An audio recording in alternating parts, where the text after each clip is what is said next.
I am M. Narasimha Reddy, MCom Gold Medal in Taxation, CGL in Occasional Accounting and Taxation, Government Junior College, Sirpur Kagaz Nagar, District Komarambim, Asifabad. Learning objectives.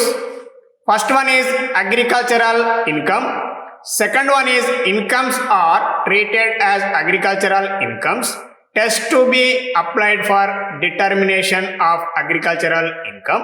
Third one is kinds of agricultural income. అభ్యసనం చేయవలసిన విషయాలు. ఒకటవది వ్యవసాయ ఆదాయం. రెండవది ఆదాయం వ్యవసాయ ఆదాయంగా పరిగణించుటకు సంతృప్తి పరచవలసినటువంటి షరతులు. మూడవది వ్యవసాయ ఆదాయములలో రకములు. పన్ను విధింపు. యూనిట్ 3 వ్యవసాయ ఆదాయం. Part B digital class. Taxation 1 unit 3 agricultural income. Part B digital class. వ్యవసాయ ఆదాయం అగ్రికల్చరల్ ఇన్కమ్ గత పార్ట్ ఏ డిజిటల్ క్లాస్ నందు వ్యవసాయ ఆదాయం గూర్చి మరియు వ్యవసాయ ఆదాయంల గురించి తెలుసుకోవడం జరిగింది. నిర్వచనం కూడా మనం తెలుసుకొని ఉన్నాం. అదేవిధంగా గత క్లాస్లో నేర్చుకున్నటువంటి వ్యవసాయ ఆదాయాలు ఏవైతే ఉన్నాయో ఆ ఆదాయాలను వ్యవసాయ ఆదాయములుగా గుర్తించవలనంటే ఎస్ఎస్సి ఈ దిగువనిచ్చినటువంటి ఇక్కడ పేర్కొనబడినటువంటి 3 అంశములను సంతృప్తి పరిచినప్పుడు మాత్రమే ఆ ఆదాయంను వ్యవసాయ ఆదాయంగా పరిగణించుటకు అవకాశము కలదు. అందులో ఇక్కడ పైన తెలియజేసినటువంటి 3 రకముల ఆదాయములకు ఈ క్రింద తెలిపిన షరతులను సంతృప్తి పరిచినప్పుడు మాత్రమే వాటిని వ్యవసాయ ఆదాయంగా పరిగణించబడు. అంటే గత క్లాస్లో నేర్చుకున్నటువంటి 3 రకములైనటువంటి వ్యవసాయ అంశములు ఏవైతే ఉన్నాయో ఆ అంశములు ఈ 3 అంశములను సంతృప్తి పరిచినప్పుడు మాత్రమే మనము ఆ ఆదాయాన్ని వ్యవసాయ ఆదాయంగా గుర్తించడం అనేది జరుగుతుంది. అదేవిధంగా ఎస్ఎస్సి కనుక ఈ క్రింది 3 షరతులలో లేదా క్రింది 3 షరతులను సంతృప్తి పరచనప్పుడు ఆ ఆదాయాన్ని వ్యవసాయేతర ఆదాయంగా కానీ లేదా ఇతర శీర్షికలలో చూపించవలసినటువంటి ఆదాయంగా మనము లెక్కించవలసినటువంటి అవసరం అనేది ఉంటుంది. ఒకటి, ఆదాయము భూమి నుండి లభించవలను. రెండవది, ఆ భూమి వ్యవసాయమునకు మాత్రమే ఉపయోగించవలను. మూడవది, ఆ భూమి భారతదేశంలోనే ఉండవలను. అనగా ఆ భూమి ఆదాయము భూమి నుండి లభించవలను అనగా ఆ భూమిని వ్యవసాయ అవసరాల నిమిత్తం ఉపయోగిస్తూ వ్యవసాయ సంబంధితమైనటువంటి పనులను నిర్వహిస్తూ ఆ వ్యవసాయ భూమి ద్వారా వచ్చినటువంటి పంట ఉత్పత్తులనే కానీ లేదా ఉత్పత్తులు ఏవైతే ఉన్నాయో ఆ ఉత్పత్తులను మనము అమ్మకాలు చేపట్టడం ద్వారా వచ్చినటువంటి ఆదాయాన్ని మనం వ్యవసాయ ఆదాయంగా గుర్తించడం అనేది జరుగుతుంది. రెండవది, ఆ భూమి వ్యవసాయంకు మాత్రమే ఉపయోగించవలెను. అంటే మరే ఇతర కార్యకలాపాలకు ఉపయోగించిన ఎడల ఆ భూమిని మనము ఆ వచ్చినటువంటి ఆదాయాన్ని వ్యవసాయ ఆదాయంగా పరిగణించుటకు అవకాశం లేదు. అంటే వ్యవసాయ పనుల నిమిత్తం కనుక ఆ భూమిని మాత్రమే ఉపయోగించాలి. ఒకవేళ వేరే ఇతర పనులకు ఉపయోగించి పొందినటువంటి ఆదాయం ఏదైతే ఉందో ఆ ఆదాయాన్ని మనం వ్యవసాయ ఆదాయంగా పరిగణించడానికి అవకాశం లేదు. మూడవది, ఆ భూమి భారతదేశంలో ఉండవలెను.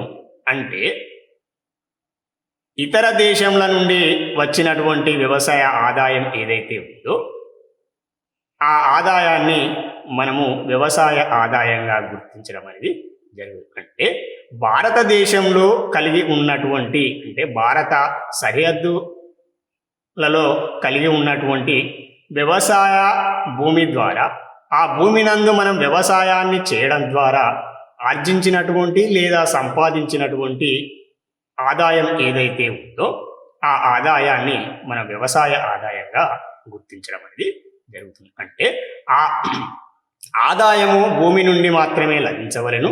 రెండవది ఆ భూమిని కేవలం వ్యవసాయ పనుల నిమిత్తం వ్యవసాయ పంట ఉత్పత్తుల నిమిత్తమే వాడవలెను.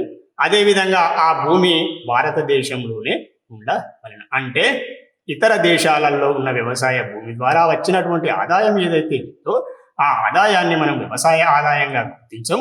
అదేవిధంగా పన్ను నుండి మినహాయింపు ఇచ్చుటకు కూడా అవకాశం లేదు. అంటే అస్సెస్సి గత సంవత్సర కాలంలో ఆర్జించినటువంటి ఆదాయం గనుక వ్యవసాయ ఆదాయముగా పరిగణించవలనంటే ఆదాయం భూమి నుండి లభించవలను, ఆ భూమిని వ్యవసాయమునకు మాత్రమే ఉపయోగించవలను. అదేవిధంగా ఆ భూమి భారతదేశంలోనే ఉండవలను. అంటే అస్సెస్సికి ఇతర దేశంలో ఉన్నటువంటి వ్యవసాయ భూముల ద్వారా వచ్చినటువంటి ఆదాయం ఏదైతే ఉందో ఆ ఆదాయాన్ని మనం వ్యవసాయ ఆదాయంగా గుర్తించం.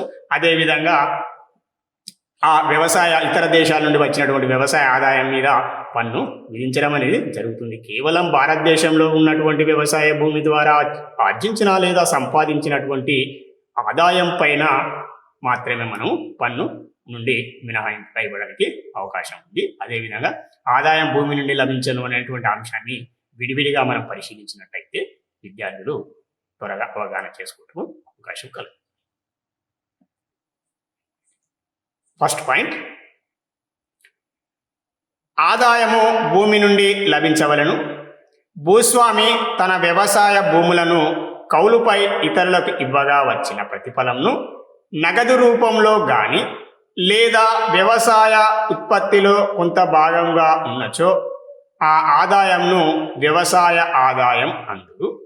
ఇదే విధంగా కౌలుదారుడు ఆ భూమిని వ్యవసాయ నిమిత్తమై ఉపకౌలుకు ఇచ్చినచో కౌలుదారుడు స్వీకరించిన ప్రతిఫలం కూడా వ్యవసాయ ఆదాయమే అగును. ఈ ఆదాయము అద్దె రూపంలో గాని లేదా వ్యవసాయ ఉత్పత్తుల వలన వచ్చిన ఆదాయం కూడా వ్యవసాయ ఆదాయం అందురు. అంటే దీని అర్థం భూస్వామి ఎవరైతే ఉన్నారో ఆ భూస్వామి స్వయంగా అతనే వ్యవసాయ కార్యకలాపాలను నిర్వహించడం ద్వారా పొందినటువంటి ఆదాయాన్ని వ్యవసాయ ఆదాయంగానే పరిగణించవలెను. రెండవది, భూస్వామి తను వ్యవసాయ పనుల నిమిత్తం తను కలిగి ఉన్నటువంటి భూమిని ఇతరులకు ఒక నియమిత కాలానికి ఇచ్చి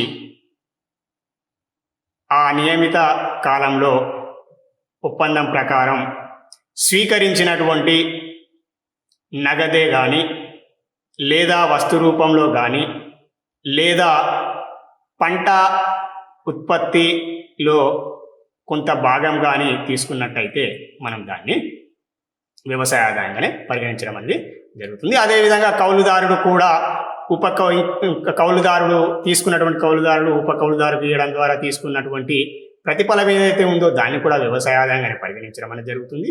అదేవిధంగా కౌలుదారుని దగ్గర నుండి ఉపకౌలుదారుడు పొందినటువంటి వ్యవసాయ పనులను చేయడం ద్వారా వచ్చినటువంటి ఆదాయాన్ని కూడా మనం వ్యవసాయ ఆదాయంగానే పరిగణించడం జరుగుతుంది. ఇందులో గమనించవలసినటువంటి విషయం, ఈ ఆదాయం అనేది అద్దె రూపంలో కానీ లేదా వ్యవసాయ ఉత్పత్తుల వలన వచ్చిన ఆదాయం కూడా మనం వ్యవసాయ ఆదాయంగానే పరిగణించడం అనేది జరుగుతుంది. ఆ ఆదాయము భూమి నుండి మాత్రమే లభించవలెను. First one, rent or revenue derived from the land. If the owner of the land gives agricultural land on lease, that is granting the right of using the land for agricultural purpose, then the rent received by the landlord from the tenant, either in cash or in coin, or a share in the output of the produce of a grower, will be treated as agricultural income. If the tenant has given the lands on sublease, rent received by him will also be considered as the agricultural income. Second point, ఆ భూమి వ్యవసాయమునకు మాత్రమే ఉపయోగించవలెను. ఆ ఆదాయము వ్యవసాయ ఆదాయముగా పరిగణించవలనన్న భూమిని వ్యవసాయ నిమిత్తమై వాడుచుండవలెను. ఇందుకోసం గాను అనుసరించవలసిన విధాన క్రమము ఏమనగా అసెస్సి ప్రాథమిక పనులను విధిగా నిర్వహించవలెను. ఇందుకోసం కాను వ్యవసాయ పనులను 2 రకాలుగా వర్గీకరించవచ్చును. అవి ఈ క్రింది విధంగా కలవు. 1 ప్రాథమికమైన పనులు లేదా మౌలికమైన పనులు. 2వది అనుబంధ పనులు లేదా ద్వితీయ పనులు. అంటే ఆ భూమి వ్యవసాయమునకు మాత్రమే ఉపయోగించవలెననే అటువంటి హెడ్డింగ్ కింద ఆ భూమిని వ్యవసాయానికి ఉపయోగిస్తూ ఆ ఆదాయము వ్యవసాయ ఆదాయముగా పరిగణించవలనన్నచో వ్యవసాయదారుడు లేదా అస్సెస్సి ఎవరైతే ఉన్నారో ఆ అస్సెస్సి తప్పనిసరిగా ప్రాథమికమైనటువంటి విధులను నిర్వర్తించవలసి ఉంటుంది. అదేవిధంగా ప్రాథమిక పనులను లేదా మౌలిక పనులను నిర్వహిస్తూ అదేవిధంగా అనుబంధ పనులను నిర్వహించినప్పటికీ ఆ ఆదాయాన్ని మనం వ్యవసాయ ఆదాయంగానే పరిగణించడానికి అవకాశం ఉంది.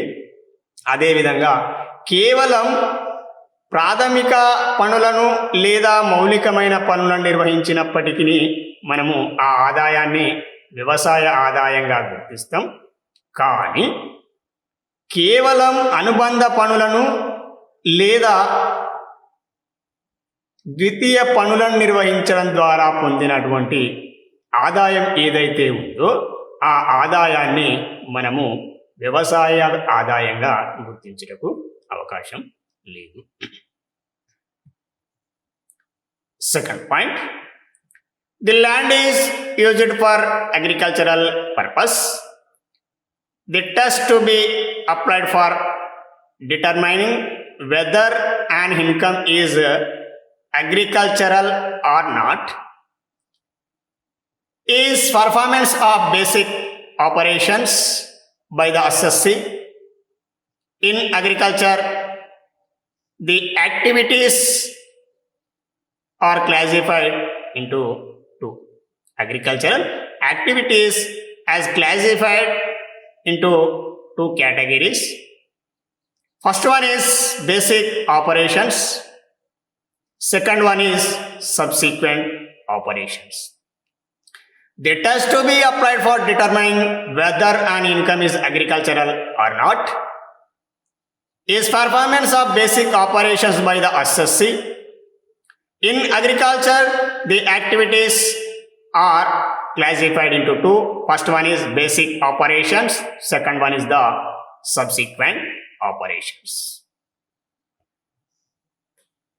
ఒకటవది ప్రాథమికమైన పనులు లేదా మౌలికమైనటువంటి పనులకు ఉదాహరణ వ్యవసాయములో విత్తనములు మొలకెత్తు వరకు చేయు వ్యవసాయ ప్రక్రియను ప్రాథమికమైన పనులు లేదా మౌలికమైన పనులుగా వ్యవహరించబడును.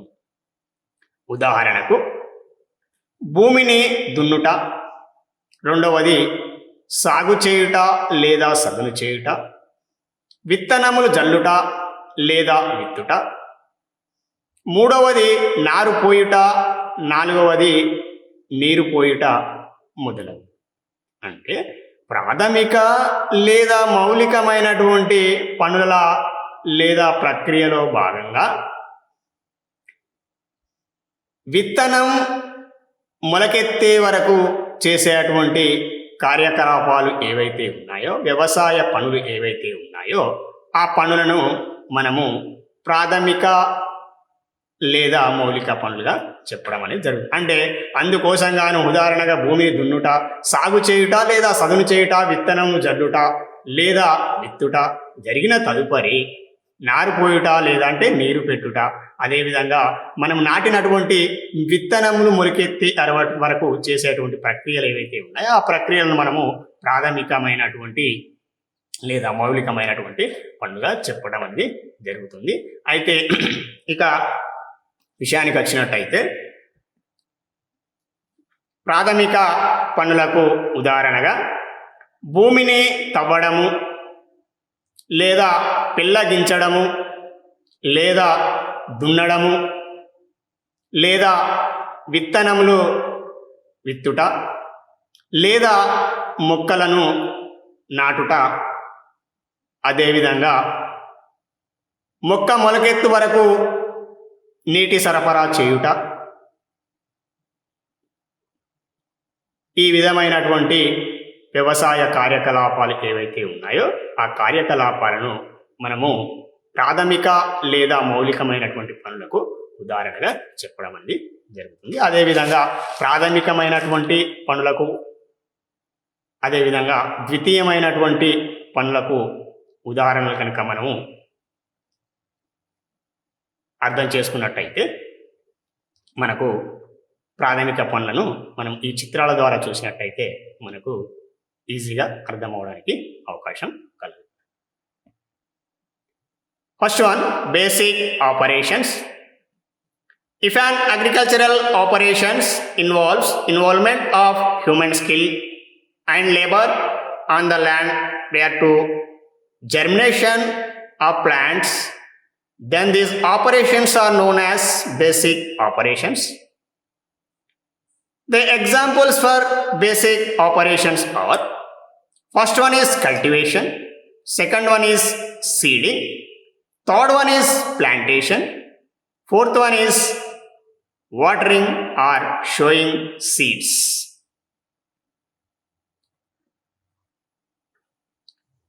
ప్రాథమిక లేదా మౌలికమైనటువంటి పనులకు సంబంధించినటువంటి అంశాలను మనం ఈ చిత్రాల ద్వారా గమనించినట్టయితే, ఫస్ట్ వన్, వ్యవసాయ భూమిని దున్నుటకు ముందు అంటే మనము విత్తనాలు నాటుటకు విత్తనం మొలకెత్తే వరకు చేసేటువంటి కార్యకలాపాల్లో భాగంగా ప్రాథమిక లేదా మౌలికమైన పనుల భాగంగా ముందుగా విత్తనాన్ని నాటక ముందు చదును చేయనటువంటి లేదా దున్ననటువంటి లేదా పిల్లగించనటువంటి భూమి ఈ విధంగా ఉండడం అనేది జరుగుతుంది.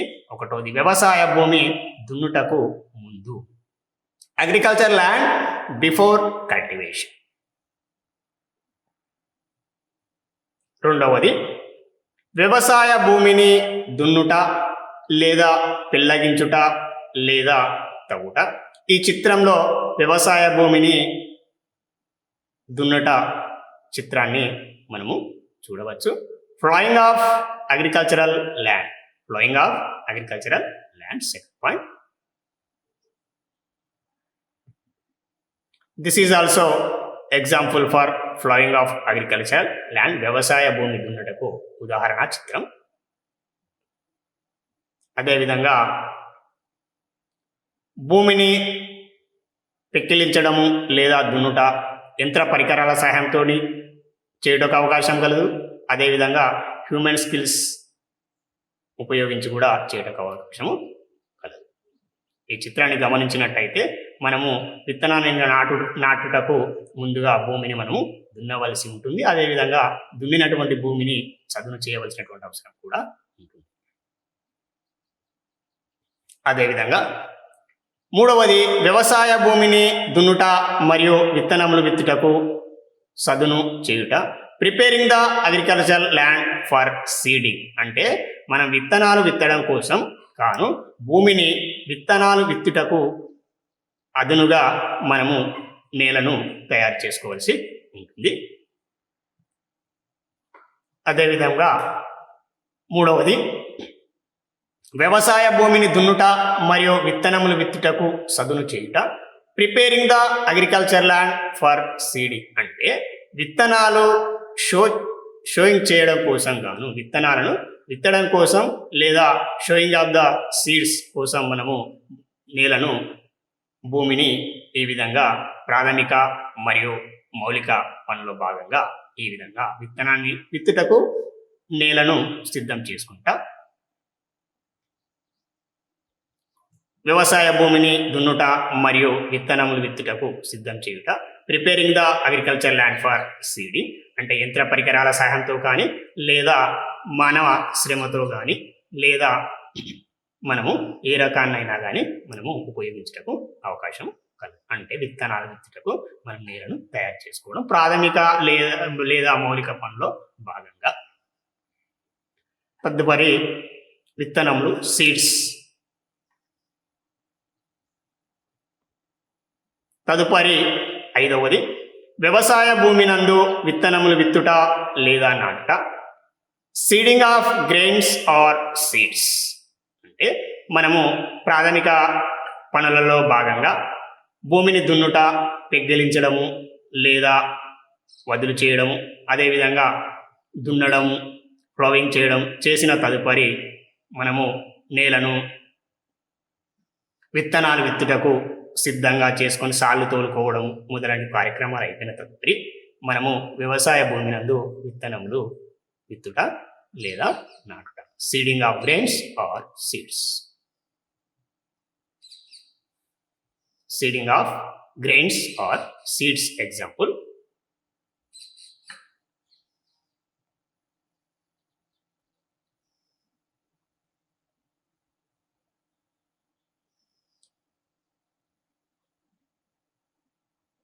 తదుపరి విత్తిన విత్తనాలకు వర్షాధారితమైనచో వర్ష ఆధారానికి విత్తనములు మొలకెత్తుటకు అవకాశం కలదు. వర్ష ఆధారం లేని ఎడల నాటిన విత్తనములకు నీరును అందించవలసినటువంటి అవసరం అనేది ఉంటుంది. నీరు పెట్టుట, ఇరిగేషన్ ఆర్ వాటర్.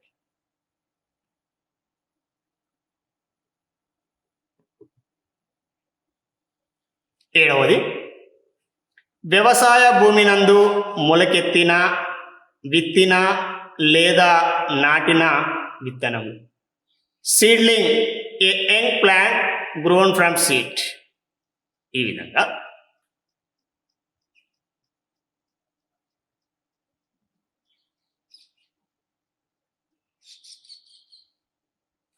అంటే ప్రాథమిక పనులకు ఉదాహరణగా మనము ఈ చిత్రాలన్నీ గమనించినట్టయితే వ్యవసాయ భూమిని దున్నక ముందు ఉన్నటువంటి వ్యవసాయ భూమిని దున్నడం ద్వారా, దున్నిన తదుపరి వ్యవసాయ భూమిని విత్తనానికి అనుకూలంగా సదును చేసిన తదుపరి, విత్తనం విత్తుటకు అనుకూలంగా సాళ్లను తోలిన తదుపరి లేదా లైన్స్ను తోలిన తదుపరి లేదా విత్తనానికి అనుగుణంగా నేలను సిద్ధం చేసుకున్న తదుపరి, విత్తనాలు నాటిన తదుపరి, విత్తనాలకు నీరు పోసిన తదుపరి, అవి మొలకెత్తు వరకు చేసేటువంటి ప్రక్రియ ఏదైతే ఉందో ఆ ప్రక్రియలన్నింటినీ మనము ప్రాథమిక పనులుగా చెప్పడం అనేది జరుగుతుంది. అంటే విత్తనం మొలకెత్తు వరకు చేసేటువంటి భూమిని వ్యవసాయ పనుల నిమిత్తం ఉపయోగిస్తూ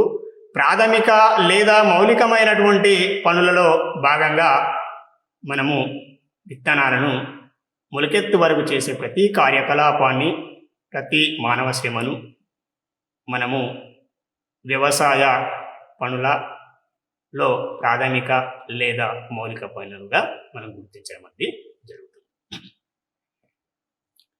రెండవది అనుబంధ పనులు.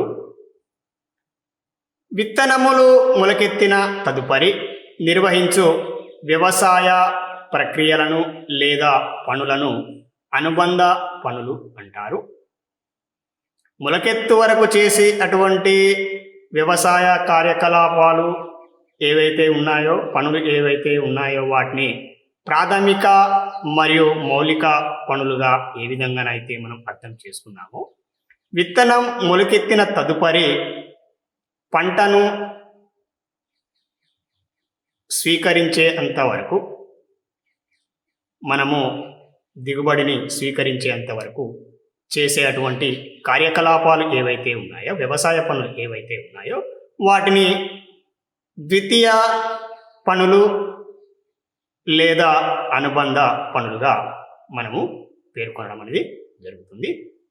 ఉదాహరణగా ఒకటి రసాయన మరియు సేంద్రియ ఎరువులను చల్లుట, రెండవది చీడ పీడ నివారణ కోసం క్రిమి సంహారక మందులను పిచికారీ చేయుట, మూడవది కలుపు మొక్కల నివారణ, నాలుగవది నీరు పెట్టుట మొదలగు అంశాలు ఏవైతే ఉన్నాయో వాటిని మనము ద్వితీయ పనులకు ఉదాహరణగా చెప్పడం జరుగుతుంది. అంటే మొలకెత్తిన తదుపరి చేసి అటువంటి పనులు ఏవైతే ఉన్నాయో పంట చేతికి వచ్చేంత వరకు పంటను కోత కోసి నూర్పిడి చేసి వ్యవసాయ ఉత్పత్తులను మార్కెట్లో అమ్మేటువంటి ప్రక్రియ వరకు మనము ద్వితీయ పనులుగా చెప్పడం అనేది జరుగుతుంది.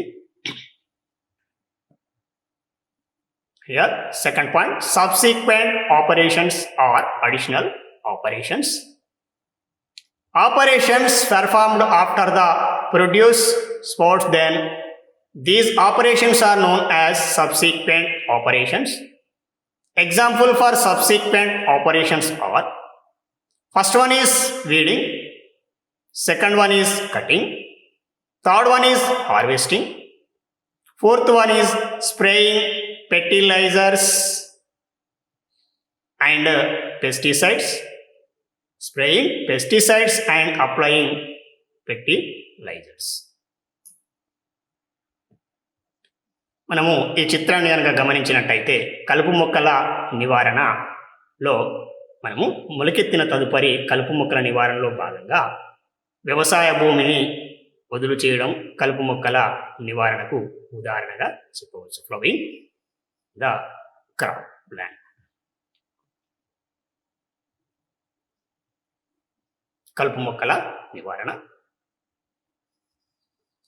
కలుపు మొక్కల నివారణ, కలుపు మొక్కల తొలగింపు, రిమూవింగ్ వీడ్స్ ఫ్రమ్ క్రాప్.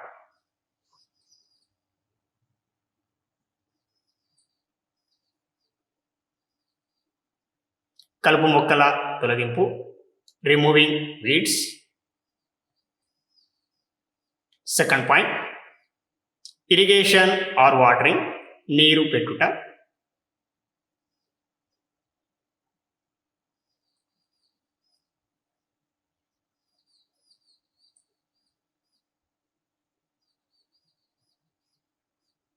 నీరు పెట్టుట ఇరిగేషన్ వాటరింగ్ అయితే డ్రిప్ ద్వారా కానీ లేదా వ్యవసాయ బావి ద్వారా కానీ లేదా స్ప్రింక్లర్ల ద్వారా కానీ మనము వాటర్ సప్లై చేయడానికి, వాటర్ అందించుటకు అవకాశం కలదు.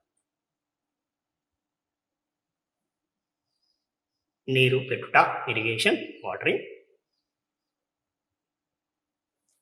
మూడవది క్రిమి సంహారక మందుల పిచికారీ చేయుట, spraying pesticides for killing pests.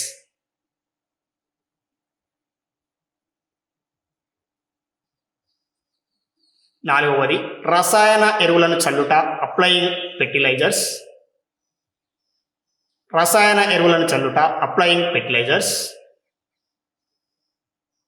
రసాయన ఎరువులను చల్లుట, అప్లయింగ్ ఫెర్టిలైజర్స్. ఎదుగుతున్న ప్రతి పంట, గ్రోవింగ్ కాటన్ ఫీల్డ్. ఎదుగుతున్న పత్తి పంట, గ్రోవింగ్ కాటన్ ఫీల్డ్. ప్రతి పంట కాటన్ ఫీల్డ్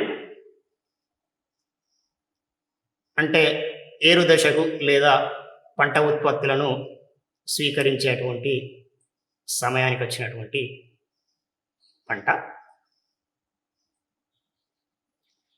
చేతికి వచ్చినటువంటి పంట కాలము, కోతలు కోయుట, అదేవిధంగా మనము వ్యవసాయం ద్వారా వచ్చినటువంటి ఉత్పత్తులను స్వీకరించేటువంటి సమయంలో మనం వాటిని స్వీకరించవలసి ఉంటుంది. పత్తి ఏరుట లేదా వసూలు చేయుట, హ్యాండ్ పికింగ్ ఆఫ్ కాటన్. పంట నూర్పిడి హార్వెస్టింగ్ అంటే పంటను మనము కోయుట, నూర్పిడి అంటే పంట ఉత్పత్తులను మనము స్వీకరించుట. దిస్ ఇస్ ద ఎగ్జాంపుల్ పంట నూర్పిడి హార్వెస్టింగ్. వ్యవసాయ ఉత్పత్తులను మార్కెట్లో అమ్మకం, మార్కెటింగ్ అగ్రికల్చర్ ప్రొడక్ట్స్.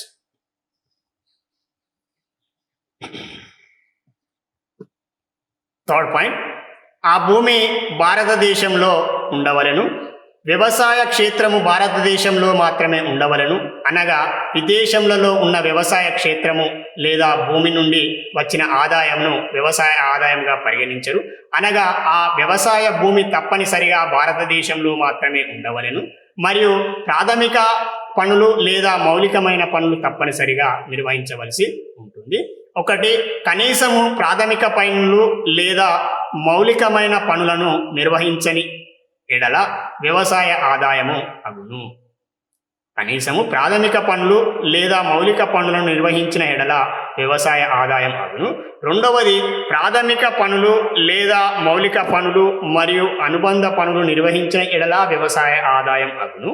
కానీ మూడవది, కేవలం అనుబంధ పనులను నిర్వహించడం వల్ల వచ్చిన ఆదాయాన్ని వ్యవసాయేతర ఆదాయము అగును. ఈ హెడ్డింగ్, థర్డ్ హెడ్డింగ్, ఆ భూమి భారతదేశంలో ఉండవలెను.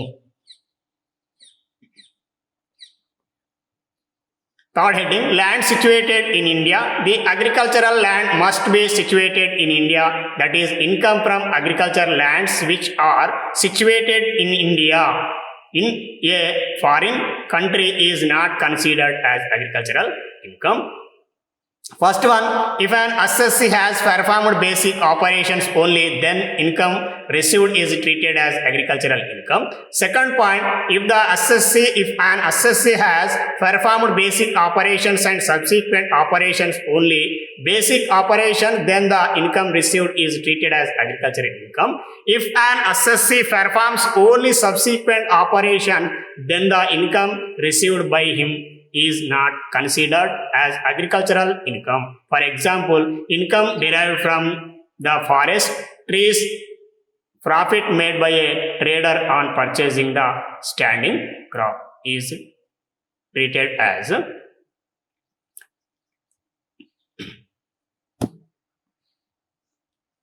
non-agricultural income. థర్డ్ పాయింట్కి వచ్చినట్టయితే ఇంపార్టెంట్ ఇష్యూ, ఆ భూమి భారతదేశంలో ఉండవలెను. Land situated in India only.